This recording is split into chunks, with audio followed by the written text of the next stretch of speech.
ఒక్కసారి కొమ్మూరి గోల్డ్ కి కాల్ చేయండి. తాకట్లో ఉన్న మీ బంగారాన్ని విడిపించి మార్కెట్ ప్రైస్ కి వాళ్ళు కొనుక్కుని మిగతా డబ్బులు మీకు ఇచ్చేస్తారు. హాయ్, వెల్కమ్ టు మనం టీవీ. మనం ఉన్నది మన కోసం. నేను మీ మనోజ్. సో హీరోయిన్ల దుస్తులు, వాళ్ళ కట్టుబాట్లు, ఆ, వేసుకునే బట్టల గురించి శివ చేసిన కామెంట్స్ కాస్త సో ఇప్పుడు ఈ నాన్ వెజ్ కి ఇటు ఏజూడ్ కి మధ్య ఒక పర్సనల్ వార్ అయిపోయింది. సో దానికి సంబంధించి ఏజూడ్ ఒక వీడియో రిలీజ్ చేశాడు. మా హిందువులనే అంటావా, హిందూ దేవతలనే అంటావా అంటే దానికి సంబంధించి చాలా ఘాటుగా రిప్లై ఇచ్చాడు నాన్ వెజ్. సో దానికి రిప్లైగా ఏజుడు కూడా ఆ వీడియో డిలీట్ చేయడం జరిగింది. సో వీళ్ళిద్దరికి ఇప్పుడు ఈ కాంట్రవర్సీ జరుగుతున్నాయి నేపథ్యంలో మనతో మాట్లాడడానికి జూమ్ కాల్ యాడ్ అయ్యారు ప్రముఖ అడ్వకేట్ రజనీ గారు. నమస్కారం మేడం. నమస్తే మనోజ్ గారు. మేడం, అసలు హీరోయిన్ల దుస్తుల గురించి ఎవరెవరికో సంబంధం లేని వ్యక్తులకి, సంబంధం లేని శాఖలకి అంతగా అంత రప్చర్ జరుగుతుంది మేడం. ఎలా చూడొచ్చు? ఒకటి మనోజ్ గారు, చిలికి చిలికి గాలివాన అయినట్టు అయింది పరిస్థితి. శివాజీ గారు అంటే మనం అనుకుంటాం ద్రౌపది అంటే వస్త్రాభరణం అంటే ద్రౌపది చీర పట్టుకున్నందుకు, చీర లాగినందుకు మహాకురుక్షేత్రం జరిగితే, ఈ రోజు చీర కట్టుకోమన్నందుకు పెద్ద కురుక్షేత్రం జరిగింది.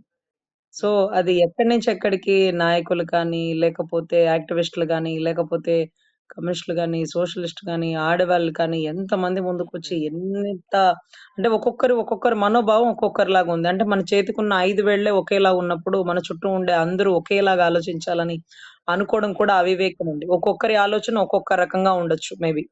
సో ఇక్కడ అంటే చీర కట్టుకోవడం సాంప్రదాయం అనేది ఎంత వాస్తవమో, కన్వీనియంట్ కూడా అంతే వాస్తవం. ఇప్పుడు చూడండి, మీ డిబేట్‌లోకి ఏ రోజు నేను చీర కట్టుకొని రాలేదు. ఏ రోజు నేను కోర్ట్ గాని, ఎక్కడ అకేషన్స్ మాకు డిబేట్‌కి సంబంధించిన కానీ ఇక్కడికి మేము వెళ్ళము. ఎందుకంటే మా కంఫర్ట్ అన్నమాట. మాకిది కన్వీనియంట్‌గా ఉంటది. చున్నీ వేసుకొని స్టెప్పులు పెట్టుకునే రోజులు కూడా మాకు ఇప్పుడు అది కూడా ఆ క్రౌడ్‌లో నెట్టేస్తారు. అందుకనే ఎప్పుడు యూనిఫార్మ్ కోట్ లాగా ఉంటది. సో ఇటువంటప్పుడు మనము ఒంటి నిండా బట్ట కట్టుకోవడం, కప్పుకోవడం అనేది ఒక నాగరికత. అనాగరికులుగా ఉన్నప్పుడు మనకి బట్టలు లేవు. మనము కోతుల నుంచి పుట్టినాము, మన వానర సైన్యం వారసత్వంగా వచ్చినాము అంటూ చెప్పుకుంటారు చూడు ఆది మానవులని. అక్కడి నుంచి నాగరికత నేర్చుకున్నాక మళ్ళీ మేము ఆది మానవులుగా అవుతామంటే మేమేం చెప్పగలం? మాకు అదే బాగుంది, మాకు ఇలా వద్దు అన్నట్టుంది వారి వ్యవహార శైలి. సో అది అక్కడి నుంచి పోయి అంటే అన్ని కప్పుకుంటే రేపులు జరగవా అంటే ఎందుకు జరగదు? ఆయిషా మీరా హత్య కేసు ఎలా జరిగింది? ఆయిషా మీరా ఏమి ఎక్స్‌పోజ్ చేయలేదే. ఏమి ట్రెండింగ్ సెట్ బట్టలు వేసుకోలేదే పాపం. ఇక్కడ రోడ్లెమ్మట సెకండ్ షో సినిమాకి వెళుతూ వస్తుండగా రేపు జరగలేదే. పాపం ఒక లేడీస్ హాస్టల్‌లో సెక్యూరిటీగా చదువుకునే బిడ్డని, హాస్టల్ గేట్ బయట కూడా లేదు, రూమ్‌లో ఉండే బిడ్డని అతి దారుణంగా రేప్ చేసి చంపేసిన పరిస్థితి.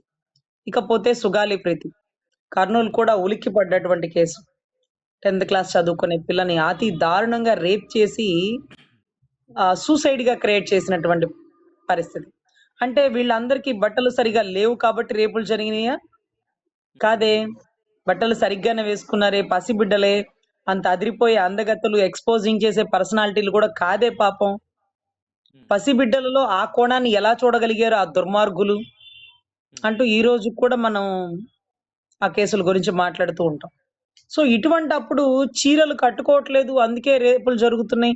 మీరు అసభ్యంగా ఎక్స్‌పోజ్ చేస్తున్నారు, అందుకే రేపులు జరుగుతున్నాయి అంటే, అలా లేని వాళ్ళ మీద కూడా జరుగుతున్నాయి కదా అంటారు కొంతమంది. సరే, అది వాస్తవం కాదు, అదే వాస్తవం. ఎలా ఉన్నా జరుగుతున్నాయి. 6 నెలల పిల్ల మీద వాడికి అంత కామాంధ్రు ఆలోచన ఏంటి? 6 ఏళ్ల పిల్ల మీద అటువంటి కామ కోరికలేంటి? సో ఇవన్నీ చూస్తుంటే 60 ఏళ్ల ముసలావిడలో మీకేం కోరికలు కనపడుతున్నాయి అసలు? ఏ ఆలోచన వస్తుంది? సో ఇవన్నీ చూస్తుంటే ఎలా ఉంటుందంటే, వాళ్ళు చెప్పింది కరెక్ట్, వీళ్ళు చెప్పింది కరెక్ట్, ఏమో అర్థం కాని పరిస్థితి. సో అతను చెప్తాడు ఇంకొక దేశాల్లో, థాయిలాండ్‌లో, ఇంకొక దేశాల్లో ఇలా ఉండవు, ఇలా అత్యాచారాలు జరగవని. మరి మేమేం చేస్తాం? మేము భారతదేశంలో పుట్టి ఉన్నాం. ఇక్కడ ఇంకా అత్యాచారాలకి ఉరి తీసేలాంటి చట్టాలు వెంటనే రాలేదు. నిర్భయకు కూడా 7 ఏళ్ళు జైలు శిక్ష పడ్డాక అప్పుడు ఉరి తీశారు. కసబ్ లాంటి తీవ్రవాదిని కూడా 7 ఏళ్ళు మేపాకే ఉరి తీశారు. చట్టాలైతే వస్తున్నాయి. కానీ ఏ కేసైనా 6 ఏళ్ళు, 7 ఏళ్ళు. తప్పు చేసిన వెంటనే శిక్ష పడదు. ఎప్పుడుకో పడుతుంది. చివరాఖరికి పడొచ్చు, పడకపోవచ్చు కూడా ఒక్కొక్కసారి. ఉన్నావా హత్య కేసులో ఇప్పుడు మళ్ళీ జరుగుతుందట. ఎప్పుడో ఎన్నో సంవత్సరాల క్రితం విన్నాం. 'ఉన్నావా లేదా' అనేటటువంటి 'ఉన్నావా' హత్య కేసు. కుల్దీప్ సింగ్ సంబంధించినటువంటి క్యారెక్టర్ కుల్దీప్ ఒక రాజకీయ నాయకుడు. ఆ కేసు వాదించే లాయరు, ఉన్నావా అందరూ కారులో వెళ్తుంటే ఆ కార్‌ని యాక్సిడెంట్ చేసేసినారు. స్పాట్‌లో అందరూ చనిపోతున్నారు. ఉన్న ఒక్కటే బతికుంది. కొన ఊపిరితో జడ్జి గారి దగ్గరికెళ్ళి ఒక స్టేట్‌మెంట్ ఇప్పించింది. మమ్మల్ని వీళ్ళే చంపబోయారు. ఇదిగో మా చావుకి వీళ్ళు కారణాలు. ఇదిగో వీళ్ళు ఇలా మాట్లాడారు. వాళ్ళు అలా బెదిరించారు. అన్ని ఎవిడెన్స్‌తో చూపించింది. అప్పుడు పెద్ద నాయకుడైనా సరే ఆ చట్టాలు ఆ మాదిరిగా అరెస్ట్ చేసినాయి. ఇప్పుడు అతని అరెస్ట్‌ని ఖండిస్తూ లేకపోతే ఇంకోటి ఖండిస్తూ కేసులు నడుస్తూ ఉన్నాయి. అంటే వెనువెంటనే ఏది జరగదు అనేది వాస్తవం. సో ఇప్పుడు దీంట్లో కమ్ టు ద టాపిక్ లోకొస్తే ఇతని పేరేం చెప్పారండి? జూడోనా? జూడోనా? ఏజూడ్ ఏమండి? ఏజూడ్ ఏజూడ్ జూడ్. ఓకే. అతని నాకు ఆ పేరు తెలీదు కానీ అతని వీడియోస్ నేను విన్నాను. చాలా డివోషనల్‌గా, చాలా పేట్రియాటిక్‌గా ఉంటాయి. దేశభక్తి కనపడుతుంది. తర్వాత దైవభక్తి కనపడుతుంది. విదేశాల్లో ఉన్నవాడికి అంత మాత్రం దేశభక్తి, అంత మాత్రం దైవభక్తి ఉందంటే చాలా గ్రేట్. ఎందుకంటే ఈ దేశంలో ఉండి కూడా మన మట్టి మీద మనం బతుకుతూ, మన మట్టి మీద మనకు చిత్తశుద్ధి లేకుండా, దైవభక్తి లేకుండా, మనిష్టాచారంగా మనం మాట్లాడుతూ, మతాలు మారిపోయేటటువంటి వ్యవస్థలో నడుస్తున్నప్పుడు, దేశ విదేశాల్లో అదే మతాలు ప్రబలుతున్నా సరే, ఆ మతంలో ఉన్నప్పటికీ తన మతాన్ని తను గౌరవించుకుంటూ, గుర్తించుకుంటూ 10 మందికి ఆ మతం యొక్క గొప్పతనాన్ని చెప్పుకుంటూ ఉన్నటువంటి అతను క్యారెక్టర్ పరంగా గుడ్ అనిపించిందండి. ఎందుకంటే చాలా వీడియోస్ అతనివి ఫాలో అయినాను. సో, ఇప్పుడు ఇతను అన్వేష్ అనే అతను నేను ఉక్రెయిన్ తిరిగినాను, లేకపోతే సౌదీ తిరిగినాను, లేకపోతే ఇరాన్‌లో యుద్ధం అప్పుడు తిరిగినాను. నీకు నాకేంట్రా అని మాట్లాడతాడు. అదే మాదిరిగా నేనేమన్నాను, సీతాదేవిని వాళ్ళ మీద రేపులు జరగలేదా? లేకపోతే ద్రౌపది మీద రేపులు జరగలేదా? వాళ్ళు చీరలే కదా కట్టారు అని అన్నాడు. అంటే, అంటే అప్పుడు కూడా ఉన్నవి అని తను చెప్పే ప్రయత్నం అన్నమాట. అప్పుడు కూడా ఉన్నవి. సో, అంటే అది చెప్పాలనుకున్నాడు. కానీ అతను తెలుసుకోవాల్సిందేంటంటే, సీతమ్మ తల్లి మీద, ద్రౌపది మీద రేప్ చేసి కాదు కదా! తాకే శక్తి కూడా వేరెవ్వరికీ లేదు. అంటే ద్రౌపది, పాంచాలి, పంచభద్రుక అంటారు కదా! అంటే 5గురికి భార్య. కానీ అర్జునుడి భార్య సుభద్ర, సుభద్ర కొడుకు అభిమన్యుడు.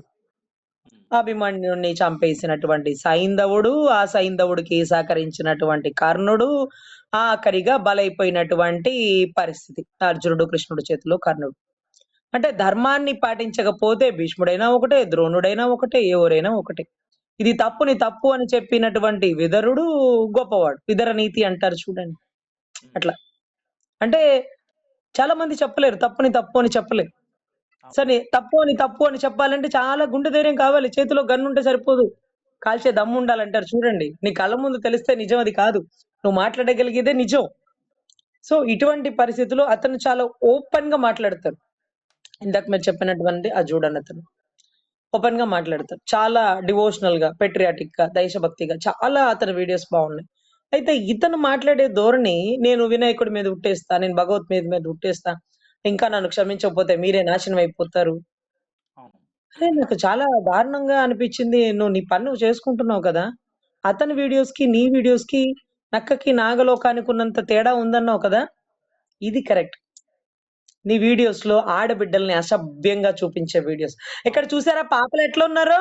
ఈ పాపల్ని చూస్తారా ఒకసారి? ఈ పాపలు చూసినారా? బట్టలేసుకోలేదు. ఇదిగో చిన్న చిన్న పొట్టు బట్టలేసుకున్నారు. ఈ పాపల్ని ఇలా కింద నుంచి చూపించినా, పైనుంచి చూపించినా నీ కుక్క మొరుగుడు నీ వీడియోస్. ఉక్రెయిన్ మీద వార్ ఎందుకొచ్చింది? ఇరాన్ ఏ పరిస్థితుల్లో ఉంది? భారతదేశం చిత్తశుద్ధేంటి? చట్టాల్లో ఎంత మార్పు రావాలి? నా సీతారాములు, నా వెంకటేశ్వర స్వామి, నా హనుమాన్ అంటూ దైవ మాలలో ఎన్నో సార్లు అతన్ని నేను మాలలో చూసాను. అంటే ఒక ఆంజనేయ మాలం, లేకపోతే ఒక శివ మాలం, లేకపోతే ఒక అయ్యప్ప మాలం నేను చూడలేదు కానీ, బట్ అతన్ని డివోషనల్‌గా మాలల్లో చూసిన. అటువంటి డివోషనల్‌గా, పేట్రియాటిక్‌గా చెప్పే వీడియోస్ ఎక్కడ? నీకు అంటే నీ వీడియోస్ చూస్తారు. పాపం చూడాలనుకునే వేరే జాతి ఉంటది కదా! వాళ్ళు చూస్తారు. కానీ ఆలోచింపదగిన వారు మాత్రమే అదేనండి. అది ఎలా ఉంటదంటే అతని వీడియోస్ చూసేవాడికి సొసైటీ మీద ఒక చిత్తశుద్ధి ఉంటది. ఏదో తెలుసుకోవాలన్న తపనుంటది. కానీ ఇతని వీడియోస్ చూసే వాళ్ళకి అది ఉండదు కదా! సో, ఒక్కటే సార్. సో, అతనికి అంత వేరియేషన్ ఉంటే సో నక్కకి నాగలోక అనుకున్నంత వేరియేషన్ ఉండే వీడియోస్ ని అతను కూడా అదే చెప్పాడు. కాకపోతే ఇంకొక రకంగా చెప్పుకున్నాడు. నీ వీడియోస్ కి నా వీడియోస్ కి పోలికేంటి? నువ్వు అక్కడ కూర్చొని ఇలా ఇలా అంటావు. నేను ఆ దేశాలు వెళ్తుంటా. ఆ దేశాలు వెళ్ళి ఏం చెప్తుంటావు? ఆ దేశపు రాజ్యాంగ వ్యవస్థ చెప్తుంటావా? ఆ దేశంలో చట్టాలు ఎలా ఉంటాయో చెప్తుంటావా? ఆ దేశంలో పౌరులు ఎలా బతుకుతున్నారో, వాళ్ళ ఆర్థిక మూలాలేంటో, వాళ్ళ సంపద ఏంటో, వాళ్ళ కుటుంబ వ్యవస్థ ఏంటో చెప్తుంటావా? ఇక్కడ పొట్టు పొట్టు బట్టలేసుకున్నారు అమ్మాయిలు చూపించమంటారా? ఇక్కడ అమ్మాయిలు ఫ్రీ. ఇక్కడ అమ్మాయిలకి ఇంత డబ్బు కట్టాలి. 14 ఏళ్ల అమ్మాయి మీద దాడి చేసినా, రేప్ చేసినా అంటూ నువ్వు మొరిగే మొరుగుడు. అదేంటో అర్థం కాదు కానీ ఖచ్చితంగా అతను ఒక మాట అయితే అన్నాడు. బట్ అది చాలా ముందు ఆలోచన చేసి అన్నట్టే. ఎందుకంటే బలమైన చట్టాలొస్తాయి. నీలాంటి మొరిగే వాళ్ళని కాలర్ పట్టుకొని ఈడ్చుకొస్తాయి అని దానర్థం. బలమైన చట్టాలొస్తాయి. రాజ్యాంగంలో మార్పులొస్తాయి. ఎందుకంటే అన్ని పడడానికి మాత్రమే ఉన్నారేమో హిందువులు. ఎన్ని మాటలన్నా తిరగబడరేంటి మీరు? అంటూ అతను చైతన్యపరుస్తున్నాడు. ఎందుకంటే క్రిస్టియన్ కంట్రీస్ అంటే అమెరికా ఇంకా కొన్ని కంట్రీస్ వచ్చేస్తాయి. ముస్లిం కంట్రీస్ అంటే పాకిస్తాన్ కొన్ని కంట్రీస్ వస్తాయి. హిందూ కంట్రీ ఏది? హిందూ కంట్రీ ఏది లేదు. హిందూ కంట్రీ ఏది లేదు. ఇది కూడా హిందూ కంట్రీనా? కాదు. Secular country. హిందూతో పాటు అందరూ ఉంటారు. హిందువులకి ఎంత గౌరవాలు, మర్యాదలు ఇవ్వాలో అన్ని మతాలకి అంతే గౌరవాలు, అంతే మర్యాదలు, అంతే హక్కులు ఇవ్వాలి. మరేది హిందూ కంట్రీ? ఇన్ని దేశాలలో అందరికంటే ముందు పుట్టిన దేశమే భారతదేశం కదా! భారతదేశం అంటేనే భరతఖండం కదా! రాముడి చెప్పులు భరతుడు నెత్తి మీద పెట్టుకొని రాజ్యాన్ని నడిపినటువంటి పరిస్థితి. అంటే భరతుడు రాముడి పాదుకలతో రాజ్యాన్ని నడిపించాడు. ఇది భరతఖండం. ఇది భారతదేశం. అసలు వాస్కోడిగామా కనుక్కున్నాడు ఇంకొక దేశాన్ని. ఇంకొకరు కనుక్కున్నారు ఇంకొక దేశాన్ని. ఎవరు కనుక్కోలే ఈ దేశాన్ని. ఈ దేశం తనంతట తాను ఉద్భవించింది. ముందు పుట్టినదే ఈ దేశం. అటువంటి దేశంలో పుట్టాం. ఈరోజు డబ్బు సంపాదించుకోవాలంటే అమెరికాకు వెళ్ళొచ్చు. ఒకవేళ ఇంకొకటి కావాలంటే ఇంకొక దేశాలకు వెళ్ళొచ్చు. ఇంకొక ధర్మాలు సపోజ్ వాటికన్ సిటీ ఒకదానికి ప్రాముఖ్యం. ఇంకొకటి మక్కా మసీద్‌కి వెళ్ళాలంటే ఒక దగ్గరికి వెళ్ళాలి. లేకపోతే ఇంకొక చర్చికి వెళ్ళాలంటే జెరూసలేం వెళ్ళాలి. కానీ జెరూసలేము, మక్కా మసీదు వేరే వేరే దేశాల్లో ఉన్నాయి. కానీ శక్తి పీఠాలని చూడాలంటే భారతదేశానికి రావాల్సిందే. స్వయంభులింగాల్ని చూడాలంటే భారతదేశానికి రావాల్సిందే. ఏదైతే శ్రీశైలం కొండ గాని, శ్రీ వెంకటేశ్వర స్వామి తిరుమల కొండ గాని, లేకపోతే మహాబలిపురం కళలు గాని, పంచారామాలు కానీ, శక్తి పీఠాలు గాని, సో స్వయంభు లింగాలు గాని ఇవన్నీ చూడాలంటే భారతదేశంలో అడుగు పెట్టాల్సిందే. ఆ దేశాల్లో లేనిది భారతదేశంలో ఉన్నది ఆర్థిక సంపదలు కాదు. ప్రాచీన సంపదలు. దైవత్వంతో కూడినటువంటి పుణ్యభూమి. పుణ్యభూమి నా దేశం నమో నమామి అను ఒక పాట వస్తుంటే చాలా మంది పేట్రియాటిక్ వాళ్ళకి కళ్ళమ్మ నీళ్ళు వచ్చేస్తాయి. ధన్యభూమి నా భూమి అంటారు చూడండి. సో ఇటువంటి పరిస్థితుల్లో అన్వేష్‌కి ఒకటే చెప్తున్నాం. నువ్వు దేశ విదేశాలు తిరగడం తప్పు కాదు. ఆ దేశంలో ఏది మంచి, ఏది చెడు, ఇలా జరుగుతుంది, అలా జరుగుతుంది అని చెప్పాలి కానీ, పాపలు ఎలా ఉంటారో తెలుసా? ఇక్కడ పాపలు చూస్తారా ఒకసారి అంటూ నువ్వు చేసే అసలు నిజంగా పచ్చి బూతులు మాట్లాడతాడు. అవును. నువ్వు కంపేర్ చేసుకోవద్దు. ఆ వీడియోల వల్ల డబ్బులొస్తాయేమో, లేకపోతే నీ ఇమేజ్ పెరుగుతుందేమో కానీ సొసైటీకి నీ వల్ల చెడు జరుగుతుంది. అతను ఎంత మెసేజ్ ఇస్తాడో తెలుసా? అతనిచ్చే మెసేజ్‌లు నోట్స్ రాసుకునేదాన్ని తెలుసా నేను? అందరికి నా వీడియోస్ బాగా నచ్చుతాయి. మీరు చాలా బాగా మాట్లాడతారంటారు కదా! ఇలాంటి గొప్ప గొప్ప వాళ్ళ వీడియోస్ అన్నీ చూసి నేను నోట్స్ రాసుకుంటా. ఎందుకంటే మనకు తెలియని సబ్జెక్ట్ పావలా తెలిసిన ఒకరి వల్ల వారు మనకంటే గొప్పవారు. మనకంటే గొప్పవారే మనం దాన్ని ఒప్పుకోవాల్సిందే. తప్పేముంది? చాలా మంది సోషల్ మీడియా వీడియోస్ ఫాలో అవుతుంటారు. నాకు ఎంతమంది ఫోను చేస్తారంటే, మనోజ్ గారు మీరు నమ్మరు, రాజమౌళి వాళ్ళ నాన్నగారు విజేంద్ర ప్రసాద్ గారు ఒకరోజు ఆయన ఒక మెసేజ్ పెట్టారు. నేను ఒక రైటర్‌నమ్మా, నా పేరు విజేంద్ర ప్రసాద్ గారు. మీకు ఫ్రీ ఉంటే ఒకసారి నాతో కాల్ చేయండి అని ఒక మెసేజ్ పెట్టారు. నేను రైటర్ అనంగానే నాకు గద్దరన్న అంటే చాలా అభిమానం. విప్లవ పాటలు, విప్లవ కథలు అంటే చాలా ఇష్టం.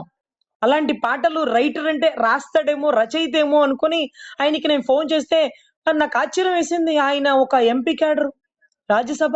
తర్వాత ఆయన రాజమౌళి వాళ్ళ నాన్నగారు. సార్ మీరు రైటర్ కదా, ఏం రాస్తారు? విప్లవ పాటలు రాస్తారా అంటే, కాదమ్మా సినిమా కథలు రాస్తానన్నారు. నా పేరు విజేంద్ర ప్రసాద్ అమ్మా అంటే, అవును సార్ అవును చూసాను మీరు మెసేజ్ పెట్టినారు. ఏం కథలు, ఏం సినిమాకి రాసినారు సార్ అంటే, బాహుబలి, త్రిబుల్ ఆర్ అని చెప్పినారు. అంత గొప్ప వ్యక్తులు నాకు ఫోన్ చేసి నీ వీడియోస్ చాలా బాగుంటాయి, చాలా మంచి మెసేజ్ ఇస్తాయి, చాలా ధైర్యంగా మాట్లాడుతూ ఉంటారు. అవన్నీ ఎక్కడి నుంచి వస్తాయి? మనలో మనకి పుట్టేవన్నీ. అన్ని చాలా మంది వీడియోస్ ఫాలో అవుతుంటాం, నోట్స్ రాసుకుంటాం, తెలుసుకుంటాం, నేర్చుకుంటాం, పుస్తకాలు చదువుతుంటాం, గొప్ప గొప్ప వాళ్ళని కలుస్తుంటాం, పెద్ద పెద్ద స్వాతంత్ర సమరయోధుల్ని కలుస్తుంటాం. అప్పట్లో ఇలా ఉండేదా అండి? మీరు రామకృష్ణ పరమహంస, వివేకానందులు, లేకపోతే ఇంకా చాలా మంది దగ్గర నుంచి నోట్సులు, పుస్తకాలు, లైబ్రరీలు కొన్నివన్నీ వాళ్ళు రాసేవాళ్ళట. ఉద్యమాలు చేయకుండా ఇదేంటది సనాతన ధర్మం? ఆది శంకరాచార్యుడు ఎందుకు దానికోసం పాటుపడ్డాడు? ఆది శంకరాచార్యుడు అంటే ఒక వ్యక్తి కాదు, ఒక వ్యక్తి కాదు, ఒక ఒక శివశక్తి. అటువంటి వ్యక్తి, అటువంటి వ్యక్తి కూడా తల్లి ఆర్యాంబకి కట్టుబడి సన్యసించాలంటే తల్లి ఆజ్ఞ మీదే సన్యసించాలి అంటూ చక్కటి మెసేజ్ ఇచ్చాడు. తర్వాత సన్యాసులు అంటే తల్లి చనిపోయినప్పుడు వాళ్ళు పోకూడదు, కలవకూడదు అంటే దానికి వ్యతిరేకంగా తల్లి ఆర్యామ్మకి మాట ఇచ్చాడు. నీ చనిపోయేటప్పుడు అన్ని కార్యక్రమాలు నీ బిడ్డగా నేను చూస్తానమ్మా అని. ఆఖరికి ఆర్యామ్మ ఆఖరి కోరిక ఆవిడ కృష్ణుడిని పూజించేదట. చిన్న కృష్ణుడిని నేను చూడాలి నా చివరి రోజుల్లో అయినా అనుకుందని ఆర్యామ్మ చనిపోయినప్పుడు చిన్ని కృష్ణుడిని పాక్కుంటూ వస్తూ ఆర్యామ్మ దగ్గరకు వస్తే ఆర్యామ్మ తడుముకుంటూ చూస్తే బంగారం అంతా ఉందట. ఉంటే ఏంటి ఇది నా బిడ్డ కాదే, నా శంకరుడు కాదే అని చూస్తే కృష్ణుడు. అయ్యా కృష్ణ, నా కోసం నువ్వు వచ్చినావా? నీ భక్తురాల కోసం నువ్వు వచ్చినావా అంటే, కాదు తల్లి, నువ్వు నా భక్తురాలువే, కానీ శంకరుడు నన్ను శాసించినాడు నా తల్లి ఆఖరి కోరిక తీర్చమని, అందుకని నేను వచ్చినానమ్మా అంటే ఆ పిలిచిన శంకరుడు ఎంత గొప్పవాడు.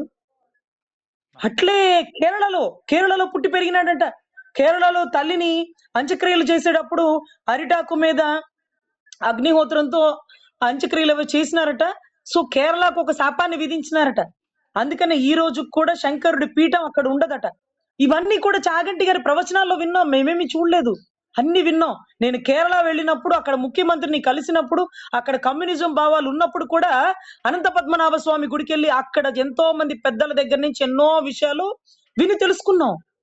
సో ఇలా ఉంటుంది సార్ వ్యవస్థ. మనం ఏదన్నా మన వీడియోస్ చూడాలి అంటే ఏ వీడియోస్ అయినా చూస్తారు సార్. నువ్వు పెట్టే తప్పుడు వీడియోస్ కంటే అవతలోడు ఇచ్చే మెసేజ్ వల్ల 10 మందిలో మార్పు వచ్చినా చాలుగా. నీ మెసేజ్ లో నీ వీడియోస్ సంకలు గుద్దుకుంటూ 100 మంది చూస్తారు. వాళ్ళ వల్ల సొసైటీకి ఏ ఉపయోగం లేదు. వాళ్లే ఒక దండగా, నీ వీడియోస్ చూస్తున్నారంటే ఇంకా దండగా. నువ్వు దేశ విదేశాలు తిరగడం గొప్ప కాదు, ఆ దేశపు సంపద, ఆ దేశపు ఆర్థిక మూలాలు, ఆ దేశాన్ని బట్టి మన దేశం ఎలా ఎదగచ్చు ఇవి చెప్పాలి నువ్వు. ఆ పాపలు ఎలా ఉంటారో తెలుసా అంటూ బూతులు మాట్లాడడం కాదు. సో ఇటువంటి వ్యక్తిని ప్రోత్సహించొద్దు. ఇటువంటి వ్యక్తిని మీరు ఖచ్చితంగా రిపోర్ట్ పెట్టి కంట్రోల్ చేయండి. అతను చేసిన తప్పును అతను తెలుసుకోవాలి. అతను మంచి వీడియోస్ ప్రమోట్ చేస్తేనే మీరు చూడండి, తప్పుడు వీడియోస్ ప్రమోట్ చేస్తే మీరు రిపోర్ట్ కొట్టండి. అతనికి తెలియాలి భారతదేశం సంపదను తింటున్న వ్యక్తి అతను. మనం చూసిన వీడియోస్ మీద సంపదతో బతుకుతున్నాడు.